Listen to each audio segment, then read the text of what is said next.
Hey, what's up, everybody? It's just Charles Tabanson, and welcome you guys to another episode of the Dreamers Pro Show, where we cover everything from sports, hot topics, classic debates, entertainment, and we give you guys a fresh perspective on things and how we see them. So today we got a continuation of the update that we dropped last night regarding Molly Qerim leaving ESPN. Before we get into it, please make sure you like the video and sub to the channel. So let's get into today's topic. So last night, we did a live show reacting to the bombshell news that Molly Qerim was going to be leaving ESPN. I want to quickly read a little bit from what I got from the Sports Business Journal last night. It says, sources, Molly Qerim leaving ESPN First Take, and then continues on.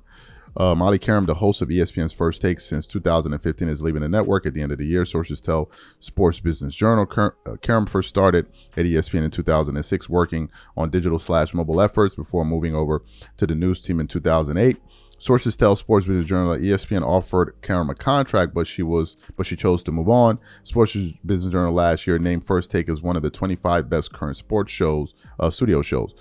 Qerim confirmed her departure in a story on Instagram Tuesday morning, writing in part, "After much reflection, I've decided it's time to close this incredible chapter and step away from ESPN First Take. Hosting this show has been one of the greatest honors of my career. Every morning, I have the privilege of sharing the desk with some of the most brilliant, passionate, and entertaining voices in sports, and with all of you, the best fans in the world." ESPN President of Content, Burke Magnus, in a statement to the Sports Business Journal, said Qerim's planned departure. Molly has been an integral part of ESPN since 2006 and a key driver for First Take's success since joining as host a decade ago. She elevated the show with her poise, skill, and professionalism while supporting others as a kind of encouraging teammate. We respect Molly's decision, wish her the best in the future, and thank her for her extraordinary daily commitment to sports fans and ESPN. Okay, so that's what they had to say there. Now, when we did the live show, I was just essentially trying to get the temperature of what people thought about this move based on the show that we did and the people that were in our live stream. About, let me say, 60 to 70% of the people were happy to hear that Molly was going. That's just the audience reaction from our side. It may be different on your side, but that's what people thought. And some of the reasons that people gave for why they were excited for her to leave was because, number one, some of the things that Molly used to annoy people. For example, she used to interrupt Stephen A. Smith a lot. She would interject herself into conversations when no one really asked her opinion. Some people felt like she didn't understand that she was a moderator, and she felt like people were tuning in to hear her point of view on things, when in reality, we were tuning in to hear what the analysts and the guests had to say, right? So that was something that kind of ticked people off. So yesterday I was going to the internet while the news was breaking, just really trying to understand why this occurred. And I came across an article from The Spun, and it said this, which really surprised me at the time. It said, ESPN viewers praise First Take for Molly Qerim replacement. And I was like, what? Well, what's going on here, right? Something that I thought was just something that was happening within our ecosystem on the channel apparently was something happening at large where a lot of people kind of felt the same way. So I want to read what this article had to say here. It says, Molly Qerim wasn't leading the charge for First Take this Friday morning. The longtime ESPN host had the day off for undisclosed reasons. Qerim has been the host of First Take since 2015.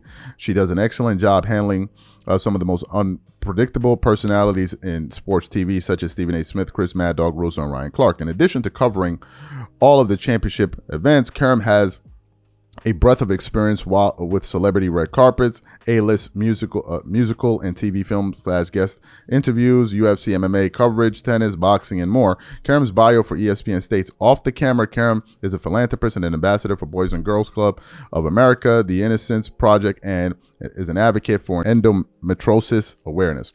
So it then continues on. With the NFL regular season around the corner, Qerim and First Take crew will have plenty of topics to argue about. In the meantime, Peter Schrager is handling any training camp related stories this Friday. Before this Friday's show kicked off, Schrager shared a photo of him on the set of First Take. Judging by the reaction of Schrager's post, ESPN viewers want him to be the full-time host.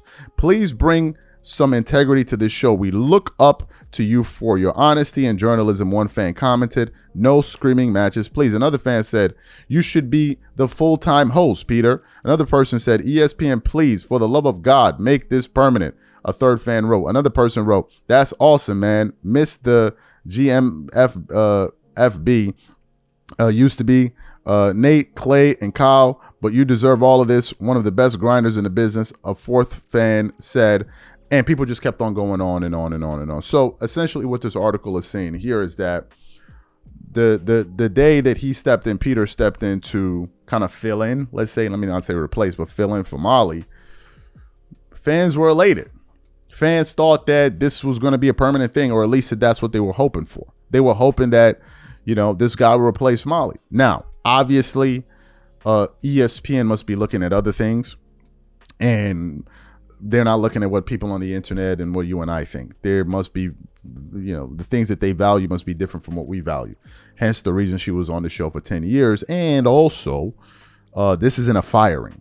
She decided to reject the contract offer. She decided that she wanted to move on and that she had seen and done enough with the network. She wanted to move on, right? So it wasn't like as if she was let go of, which means that if Molly wanted to stay on, she could have stayed on for even longer, which means that they were pleased with the work that she was doing. And what I've noticed is that on the internet and out there, we may hold a sentiment, but it may not be what these people are feeling, right? We may feel like, oh man, this guy really sucks at that job. Oh, that show really sucks.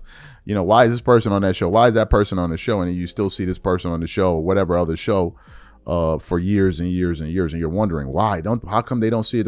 Now, sometimes the two worlds kind of intersect, where what fans think and then what the executives think kind of align. I'll give you an example of this. Think about some of the think about some of the shows that got terminated in the last rounds of firings at FS1. Some of those shows were just bad. Period. End of story.